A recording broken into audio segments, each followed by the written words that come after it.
तो फ्रेंड्स, आपका स्वागत है आपके अपने चैनल ट्यूटर एसआरएस पर। तो जैसा कि आप सभी देख रहे हैं कि इस चैनल पर इसके पहले हिंदी और मैथ की डीएलएड थर्ड सेमेस्टर की क्लास चल रही है। तो उसी क्रम में मैं आज आप सभी के लिए डीएलएड थर्ड सेमेस्टर के एक और विषय कंप्यूटर की पहली क्लास लेकर आया हूँ। और आज हम इस क्लास में इस विषय के पूरे सिलेबस के बारे में जानेंगे। और सिलेबस शुरू करने से पहले मैं आप सभी से अनुरोध करता हूं कि आप इस वीडियो को शुरू से लेकर अंत तक ज़रूर देखिएगा। और मुझसे इस सिलेबस में कुछ छूट जाता है तो उसको आप कमेंट बॉक्स में ज़रूर मुझे बता दीजिएगा। तो चलिए शुरू करते हैं। और शुरू करने पे आप ये देख रहे होंगे कि मैंने पूरा सिलेबस जो है उसको इंग्लिश में लिख रखा है, ठीक है। लेकिन ऐसा नहीं है कि मैं आपको पूरा सिलेबस इंग्लिश में पढ़ाऊँगा, मैं हर चीज़ें हिंदी में पढ़ाऊँगा और कुछ और सारी चीज़ों हिंदी के साथ साथ उसमें इंग्लिश भी आपको बताता जाऊंगा। तो जिसको जिस लैंग्वेज में जो समझना होगा वो आसानी से समझ लेगा। अभी मैंने इसको हिंदी इंग्लिश में लिखा है, लेकिन आपको मैं जब ये बताऊंगा तो ये पूरा मैं आपको हिंदी में भी समझाऊंगा। और जब पूरा पाठ्यक्रम पढ़ाऊंगा तो वो हिंदी में पढ़ाऊंगा और इंग्लिश में भी रहेगा, तो आपको समझना आसान पड़ेगा। तो देखिए, सबसे पहले हमारे पास है चैप्टर 1, जिसमें दिया है आईसीटी में देखिए आप, इंफॉर्मेशन एंड कम्युनिकेशन टेक्नोलॉजी, जिसकी फुल फॉर्म होती है आईसीटी। और इसके अंदर क्या दिया है, इसको इंफॉर्मेशन एंड कम्युनिकेशन टेक्नोलॉजी को हम हिंदी में कहते हैं सूचना एवं संप्रेषण तकनीकी। इसकी जो हिंदी होती है वो होती है सूचना एवं संप्रेषण तकनीकी। और इसके अंदर हम क्या क्या पढ़ेंगे, वो सबसे पहले पढ़ेंगे इंट्रोडक्शन टू आईसीटी, यानी हमें आईसीटी के बारे में परिचय पढ़ाया जाएगा। जैसे सूचना एवं तकनीकी की क्या परिचय होगा वो हमें सबसे पहले जानना है। उसके बाद हमारे पास है इंट्रोडक्शन एंड बेसिक कॉन्सेप्ट, मतलब आईसीटी जो है सूचना एवं संप्रेषण तकनीकी, उसका हमें सबसे पहले बेसिक चीज़ जानना होगा कि इसकी शुरुआत कहाँ से हुई, क्या इसमें आखिर चीज़ें कैसे जुड़ती गई, इसके अंदर क्या क्या चीज़ें आती हैं वो देखना है। उसके बाद है application and benefits of ICT, मतलब इसके क्या क्या अब फ़ायदे हैं, क्या क्या इसका अनुक्रम है, ये सभी हमें देखना है आईसीटी के अंदर की शिक्षा में। इसके क्या क्या फ़ायदे हैं इसके बारे में हम जानेंगे। फिर इसके बाद है scope of ICT and education, मतलब कि जो आईसीटी है, जो क्या कहते हैं सूचना एवं संप्रेषण तकनीकी है, उसका शिक्षा में क्या स्कोप है, उसमें शिक्षा किस नज़र से देखा जाता है आईसीटी को शिक्षा में, उसके बारे में जानेंगे। फिर उसके बाद हम जानेंगे ICT in education and studies, मतलब आईसीटी का प्रयोग एजुकेशन में किस तरीके से होता है, मतलब हमारी पढ़ाई में आईसीटी किस तरीके से हमारी मदद करता है वो जानेंगे। ये हमारे पहले चैप्टर में ये सब हम आईसीटी के बारे में पूरा जानेंगे, ठीक है। इसके बाद हमारे पास दूसरा चैप्टर आता है आईसीटी फॉर टीचर, मतलब सूचना एवं संप्रेषण तकनीकी, जो ये किस तरीके से टीचरों के साथ, मतलब ये टीचरों को किस तरीके से बेनिफिट करता है उसके बारे में जानेंगे, ठीक है। तो इस दूसरे चैप्टर में जो सबसे पहले हमारे पास आता है use of ICT for knowledge enhancement and accessing internet, मतलब कि आईसीटी का यूज हम अपने नॉलेज को कैसे बढ़ाने में कर सकते हैं और इंटरनेट चलाने में कर सकते हैं। सबसे पहले हम इस चैप्टर में ये जानेंगे। उसके बाद क्या है यूजिंग वेबसाइट, जैसे आईसीटी का यूज हम कैसे करेंगे वेबसाइट चलाने में, विकीपीडिया खोलने में, ओपन डिजिटल एजुकेशनल रिसोर्सेज, मतलब हम जो एजुकेशनल रिसोर्स है उसमें कैसे आईसीटी को यूज करेंगे, इसके बारे में हम पढ़ेंगे। उसके बाद यूजिंग सर्च इंजन, मतलब सर्च इंजन को जानेंगे। सर्च इंजन में जैसे हम कुछ भी सर्च करते हैं तो आईसीटी के द्वारा हम ये जानेंगे कि सर्च इंजन में हम कैसे क्या सर्च करते हैं, इसके बारे में पढ़ेंगे। कम्युनिकेशन विद एक्सपर्ट, मतलब हम एक्सपर्ट से कैसे बात करते हैं, ये भी आईसीटी के थ्रू जानेंगे। एक्सपर्ट मतलब कोई भी किसी भी चीज़ का, जो किसी को बहुत कुछ, जैसे किसी के बारे में, किसी विशेष वस्तु के बारे में जिसको बहुत कुछ पता होता है उसको हम एक्सपर्ट कहते हैं, तो हम आईसीटी में ये भी जानेंगे। इसके बाद है accessing CD roams and DVD, पहले हमारे पास डीवीडी आता था वो भी चलाना, उसके बारे में भी हम जानेंगे कि आईसीटी में इसका, आईसीटी के द्वारा इसका क्या यूज है। यूजिंग डिजिटल कंटेंट, मतलब कि जैसे हम ऑनलाइन पढ़ा करते हैं तो उसको हम डिजिटल कंटेंट मानते हैं, तो इसका आईसीटी का इसमें क्या यूज है, इसके बारे में जानेंगे। एक्सेसिंग डिजिटल कंटेंट, उस डिजिटल कंटेंट को हम कैसे ढूंढेंगे, उसको कैसे एक्सेस करेंगे, कैसे चलाएंगे, उसके बारे में जानेंगे। यूजिंग ई बुक, जैसे बहुत चीज़ें होती हैं, देखिए अभी हमारे पास कभी कभी हम ऑनलाइन बुक खोल के पढ़ लेते हैं, कोई भी उपन्यास पढ़ना होता है तो हम कभी कभी ऑनलाइन पढ़ लेते हैं, तो कैसे आईसीटी का उसमें यूज करेंगे, इसके बारे में जानेंगे।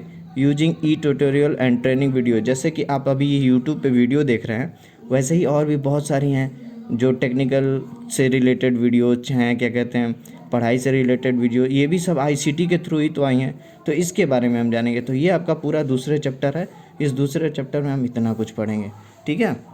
इसके बाद हम आते हैं, ये अगला हमारा जो तीसरा चैप्टर है, use of ICT for education delivery, कि मतलब आईसीटी का किस प्रकार यूज किया जाता है, आईसीटी मतलब सूचना एवं संप्रेषण तकनीकी का किस प्रकार यूज किया जाता है एजुकेशन डिलीवरी, मतलब शिक्षा देने में, शिक्षा को प्रदान करने में, एजुकेशन को प्रदान करने में आईसीटी का क्या रोल है, इसके बारे में इस चैप्टर में हम पढ़ेंगे। उसमें सबसे पहले पढ़ेंगे smart class and digital black board. मतलब स्मार्ट क्लास, जैसा कि आप जानते हैं आजकल के टाइम में जब आप देखेंगे यूट्यूब पे, तो ऐसे बहुत सारे चैनल जिसमें ये डिजिटल ब्लैक बोर्ड का यूज किया जाता है, डिजिटल ब्लैक बोर्ड पे पढ़ाया जाता है, तो उसके बारे में हम जानेंगे इसमें। उसके बाद क्या है, creating and using slide presentation with projector. आपने बहुत बार देखा होगा कि आपने कई जगह देखा होगा कि पावर पॉइंट प्रेजेंटेशन दिखाया जाता है, जैसे एक प्रोजेक्टर होता है, उसमें आप क्लिक करते रहते हैं, अगला पेज आता रहता है। तो वो कैसे होता है, वो भी आईसीटी के थ्रू कैसे होता है, उसमें आईसीटी का क्या यूज है, इसके बारे में पढ़ेंगे। इसके बाद आता है एजुकेशनल ऑडियो वीडियो मॉड्यूल्स। मतलब आप देखते हैं कि बहुत सारी वीडियो जो भी ऑडियो होती हैं, और हम जो भी जानकारी पढ़ते हैं वो वीडियो के थ्रू पढ़ते हैं। तो इसके बारे में हम जानेंगे कि आईसीटी का इसमें क्या रोल है। जो वीडियो देखते हैं उसमें आईसीटी किस तरीके से हमारी मदद करता है, एनिमेटेड होता है वो, कार्टून के द्वारा होता है या बिना कार्टून के द्वारा होता है, या दोनों तरीके से होता है, इसके बारे में जानेंगे। इसके बाद इसी चैप्टर में आता है using online E labs, E libraries and E museum. मतलब जैसे आप देखते होंगे इलेक्ट्रॉनिक लाइब्रेरी, मतलब जैसे हमें जो नेट पे लाइब्रेरी मिलता है उसके बारे में पढ़ेंगे, ई म्यूजियम के बारे में पढ़ेंगे, ये सब चीज़ें जानेंगे। ऑनलाइन कैसे हम इसको इलेक्ट्रॉनिक लैब यूज करते हैं उसके बारे में जानेंगे। फिर उसके बाद delivering distance education through digital online service ODL method. अब ये है क्या कहते हैं, दूरी, जैसे हम देखते हैं कि हम लोग बहुत दूर हैं लेकिन हमें दिल्ली से टीचर पढ़ाते हैं, तो वो कैसे पढ़ाते हैं, वो भी किसी तरीके से हमसे किसी तकनीकी से यूज होते हैं, किस तरीके से हमारे सामने आते हैं, हमारे सामने अपनी बातों को रखते हैं, हम इन सब चीज़ों के बारे में पढ़ेंगे, ठीक है। उसके बाद ईडीयू सेट के बारे में पढ़ेंगे। इसका फुल फॉर्म मैं जब आपको चैप्टर पढ़ाऊँगा तब बता दूंगा इसका फुल फॉर्म क्या होता है। इसके बाद पढ़ेंगे classes through teleconferencing and video conferencing.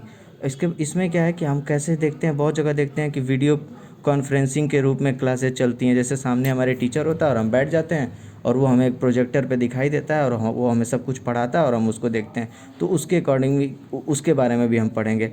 उसके बाद प्रसार भारती एजुकेशन सर्विसेज। प्रसार भारती का नाम सुनते ही आपको समझ में आ गया होगा ये क्या है, ये रेडियो से रिलेटेड है, तो उसके बारे में पढ़ेंगे। उसके द्वारा कैसे एजुकेशन दिया जा सकता है, रेडियो सर्विस के द्वारा कैसे एजुकेशन दिया जा सकता है, टेलीविज़न मतलब टीवी के द्वारा कैसे हमें पढ़ाया जा सकता है, इसके बारे में पढ़ेंगे। Query handling through chat application and email. मतलब हमें देखिए कभी कभी कोई प्रॉब्लम होती है, तो जैसे बहुत टाइम ऐसा होता है कि कहीं कहीं कॉलिंग की सुविधा नहीं होती है, चैट की सुविधा होती है, तो हम उस पर किसी के साथ कोई चीज़ पूछना है तो उसको चैट के थ्रू कैसे पूछेंगे या ईमेल के थ्रू कैसे पूछेंगे, इसके बारे में पढ़ेंगे। ये सब आईसीटी में आता है, क्योंकि यही तो है सूचना एवं संप्रेषण तकनीक की। हमें कैसे पता चलेगा कि हमारे लिए सूचना कैसे हमारे तक पहुंचती है या सामने तक पहुंचती है, इसी के बारे में तो पढ़ना है। उसके बाद आते हैं हम tuitions through online web portal.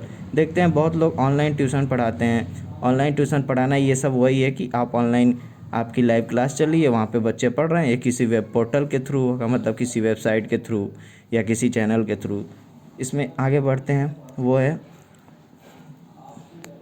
इसके बाद है मॉक्स DRETC। इसकी हिंदी होती है विस्तृत खुला ऑनलाइन पाठ्यक्रम। मतलब हमें ऑनलाइन कैसे एकदम ओपन होता है, जैसे बहुत सारी होता है जो फ्री में कंटेंट हमें मिलता है, उसके बारे में जानेंगे। इसके बाद हमारा आता है अगला चैप्टर जो कि चैप्टर 4 है, use of ICT for student. मतलब ये आईसीटी जो है वो बच्चों के किस तरीके से उपयोग में आएगा, उसके बारे में जाना है। विद्यार्थी के बारे में के उपयोग में कैसे आएगा, इसके बारे में जानेंगे। इसमें सबसे पहले क्या है, use of ICT for knowledge enhancement. बच्चों के भी नॉलेज को बढ़ावा देने के लिए हम आईसीटी का यूज कैसे करेंगे वो जानना है। डेवलपिंग ई कंटेंट थ्रू इंटरनेट। मतलब हमें इंटरनेट से बच्चे इसमें इंटरनेट से सर्च करके अपना किसी भी टॉपिक के बारे में कंटेंट कैसे जुटा रहे हैं, इसके बारे में जानना है। डिजिटल प्रोजेक्ट डेवलपमेंट में, मतलब अगर उनको कोई प्रोजेक्ट काम मिला है तो वो कैसे आईसीटी का यूज करके उस प्रोजेक्ट काम को कर सकते हैं, उसके बारे में जानेंगे। फिर है इसके आगे accessing education through radio and TV services. मतलब कि एजुकेशन मतलब वो शिक्षा किस तरीके से रेडियो या टीवी सर्विसेज के थ्रू लेते हैं, ये भी हम जानेंगे। आगे है doubt e learning through online chats with expert. मतलब अगर बच्चे पढ़ रहे हैं, उनको कोई डाउट आता है किसी भी चीज़ में, तो वो कैसे जो एक्सपर्ट टीचर हैं उनसे ऑनलाइन कैसे अपने क्या कहते हैं डाउट के बारे में पूछेंगे या चैट करेंगे या कॉल के थ्रू कैसे करेंगे, इसके बारे में हम जानेंगे। इसके बाद है online test through exam web portals. देखिए आज के टाइम में बहुत सारा हो गया कि ऑनलाइन एग्ज़ाम टेस्ट होता है, जैसे CBT एग्ज़ाम आप दिए होंगे कंप्यूटर पे, तो उसके बारे में जानेंगे वो सब कैसे होता है, ठीक है। उसके बाद ई ट्यूशन के बारे में मैंने आपको बताया, जो अभी टीचर के लिए है, वैसे ही बच्चे कैसे ट्यूशन, पर टीचर के लिए था कि टीचर कैसे ट्यूशन लेंगे, और बच्चे का ये है कैसे वो ट्यूशन को पढ़ेंगे। आगे बढ़ते हैं, accessing various competitive exams information online. ये वही है कि ऑनलाइन आजकल आपको पता है ये कॉम्पिटिटिव एग्ज़ाम, सारे कॉम्पिटिटिव एग्ज़ाम ऑनलाइन ही होते हैं, कंप्यूटर पे होते हैं, तो उसके बारे में हम सारी चीज़ें जानेंगे, कैसे हमको इन्फॉर्मेशन जो भी सूचना है वो ऑनलाइन मिलती है और कैसे हम एग्ज़ाम देते हैं। फिर उसके बाद है job search inquiries through job portal naukri.com। आपको पता है कि बहुत सारे लोग जब वो कर लेते हैं तो अगर उनको जॉब नहीं मिलता, तो वो जब वो अपनी पढ़ाई कंप्लीट कर लेते हैं उनको जॉब नहीं मिलता, बहुत कई सारे ऐसे आ गए हैं कि जिस पे naukri.com आ गया, monster.com आ गया, जिस पे आप जाके अपनी रजिस्ट्रेशन कर सकते हैं, और फिर सामने वाले को ज़रूरत होगी तो वो आपको मिलेगा, और मतलब आपको कांटेक्ट करने की कोशिश करेगा, और उसके बाद फिर आप उसके लिए काम कर सकते हैं। तो इससे रिलेटेड सारी इंक्वायरी है इसके अंदर। उसके बाद आता है हमारा सब आखिरी चैप्टर, जिसका नाम है ICT इन स्कूल मैनेजमेंट। मतलब स्कूल में ICT का क्या रोल है, तो online services tools.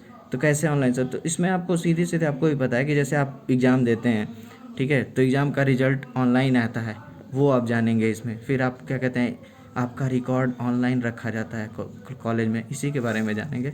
Using school management software application and tools. मतलब कॉलेज वाले किसी सॉफ्टवेयर के थ्रू ही तो ये सारे रिकॉर्ड रखेंगे आपके आप आए, आपने क्या पढ़ाई की, आपका रिजल्ट क्या है, आपने एग्ज़ाम कैसे क्या दिया, कितने नंबर पाए, ये सब एग्ज़ाम आपके कॉलेज वाले रखेंगे। तो उसके लिए है ये, इसके बारे में पढ़ेंगे। फिर ICT इन ऑफिस वर्क, मतलब ऑफिस के कार्यों में ICT का क्या यूज होता है, इसके बारे में जानेंगे। तो दोस्तों देखिए, ये रहा आपका पूरा सिलेबस जिसके बारे में मैंने बताया, और आगे फिर मैं इसी सिलेबस के अकॉर्डिंग आपको आगे कल से अब 1-2 दिन के अंदर आपको अगली वीडियो में दूंगा, जिस पे मैं आपको पहले चैप्टर से पढ़ाना चालू करूंगा। तो आप ये बताइएगा कि आपको ये मतलब आप हमारे इस वीडियो को देखिए, और इसमें अगर कुछ हमसे छूट गया हो तो उसको आप कमेंट बॉक्स में मेंशन कीजिए, और हमें बताइए कि सर ये या तो बहुत अच्छा है, या फिर आप जो छूटा है उसके बारे में बताइए। तो अगर आपको ये वीडियो बहुत पसंद आई हो तो आप इसको लाइक करें, और अपने दोस्तों के साथ शेयर करें, और उन्हें बताएं कि DLED थर्ड सेमेस्टर की क्लासेज यहाँ पे चल रही हैं हमारे चैनल पे, और वो भी आएँ, वो भी देखें। और हमारे वीडियो को जब वो देखेंगे और अप्रिशिएट करेंगे तो हमें अच्छा लगेगा, फिर हम और वीडियो बनाएंगे। तो बहुत बहुत धन्यवाद आपको इस वीडियो को देखने के लिए, और आपसे रिक्वेस्ट है कि आप हमारे इस चैनल को सब्सक्राइब करें। बहुत बहुत धन्यवाद।